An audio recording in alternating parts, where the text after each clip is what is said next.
Did you expect it all to stop at the wave of your hand? Like the sun's just gonna drop.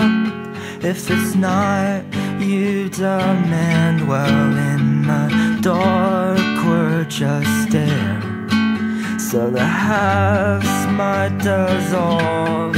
Once we're gone, who's gonna care if we were ever here at all?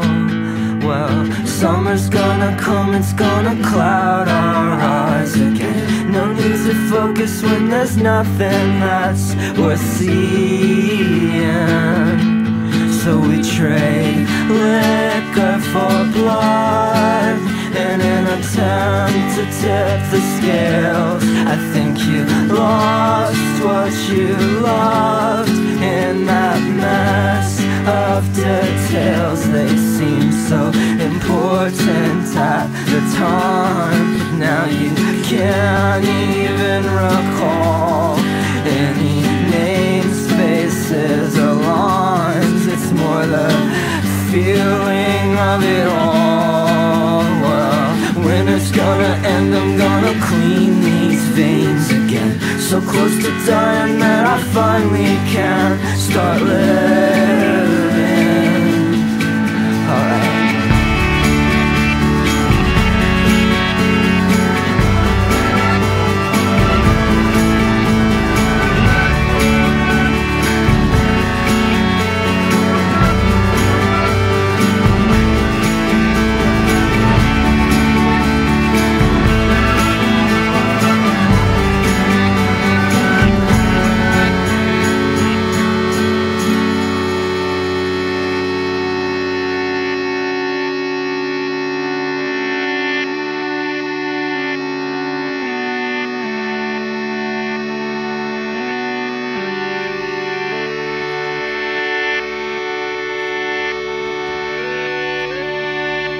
Hi, we're back. This is Radio KX, and we're here with Connor Oberst of the band Bright Eyes. How are you doing, Connor? Fine, thanks. Just a little wet. Oh, it's still coming down out there. Yeah, I sort of had to run from the car. Well, we are glad you made it. Now, your new album, Fevers and Mirrors, tell us a little bit about the title. I notice there is a good deal of repeated imagery in the lyrics. Fevers, mirrors, scales, clocks. Could you discuss some of this? Sure. Let's see. The fever is... First, let me say that this is a brilliant record, man. We're all really into it here at the station. We get lots of calls. It's really good stuff. Thanks. Thanks a lot. So, talk a little bit about some of the symbolism. The fever? Sure. Well, the fever is basically whatever ails you or oppresses you. It could be anything. In my case, it's my neurosis, my depression, but I don't want to be limited to that. It's certainly different for different people. It's whatever keeps you up at night. I see. And the mirror is like, as you might have guessed, self-examination or reflection or whatever form. This could be vanity or self-loathing. I know I'm guilty of both. That's interesting. How about the scale? The scale is essentially our attempt to solve our problems quantitatively through logic or rationalization. In my opinion, it's often fruitless, but always, not always. In the clocks and calendars and such, it's just time, our little measurements. It's like, it's always chasing after us. It is. How about this Arionette? How does she fit into all this? I prefer not to talk about it in case she's listening. Oh, I'm sorry. I didn't realize she was a real person. She's not, but I made her up. Oh, so she's not real. Just as real as you or I. I don't think I understand. Either do I, but after I grow up, I will. I mean, a lot of things are really unclear for me right now. That's interesting. Now, you mentioned your depression. No, I didn't. You're from Nebraska, right? Yeah, that's right. Now, let me know if I'm getting too personal, but there seems to be a pretty dark past back there somewhere. What was it like for you growing up? Dark? Not really. Actually, I had a great childhood. My parents are wonderful. I went to Catholic school. They had money, so it was all easy. I basically had everything I wanted handed to me. Really? So some of the references like babies in bathtubs are not biographical? Well, I did have a brother who died in a bathtub. Drowned. Actually, I have 5 brothers that died that way. No, I'm serious.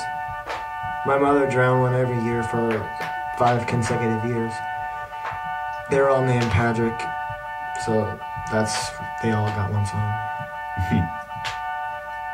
It's kind of like walking out a door to discover it's a window. But your music is certainly very personal. Of course, I put a lot of myself into what I do, but it's like being an author. You have to free yourself to use symbolism and allegory to reach your goal. And a part of that is compassion, empathy for other people and their situations. Some of what I sing about comes from other people's experiences as well as my own. It shouldn't matter. The message is intended to be universal. I see what you mean. Can you make that sound stop, please? Yes. And your goal? I don't know. Create feelings, I guess. A song. It never ends up the way you planned it, though. That's funny you would say that. Do you think Do you that... ever hear things that aren't really there?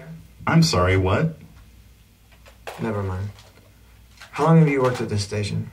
Oh, just a few minutes. Now, you mentioned empathy for others. Would you say that that is what motivates you to make the music that you make? No, not really. It's more a need for sympathy. I want people to feel sorry for me. I like the feel of the burn of the audience's eyes on me when I'm whispering all my darkest secrets into the microphone. When I was a kid, I used to carry this safety pin around with me everywhere I went in my pocket, and when people weren't paying enough attention to me, I'd dig it into my arm until I started crying.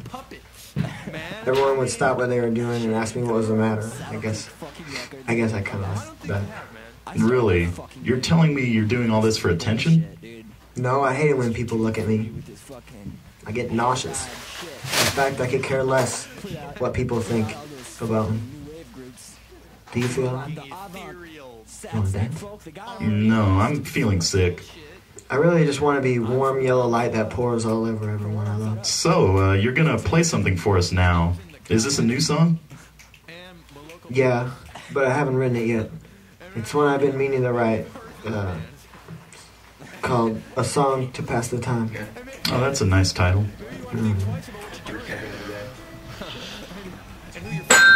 You should write your own scripts. Yeah, I know. I kept singing today. It's late. Yeah. I think if I don't do it on this time, I'm going to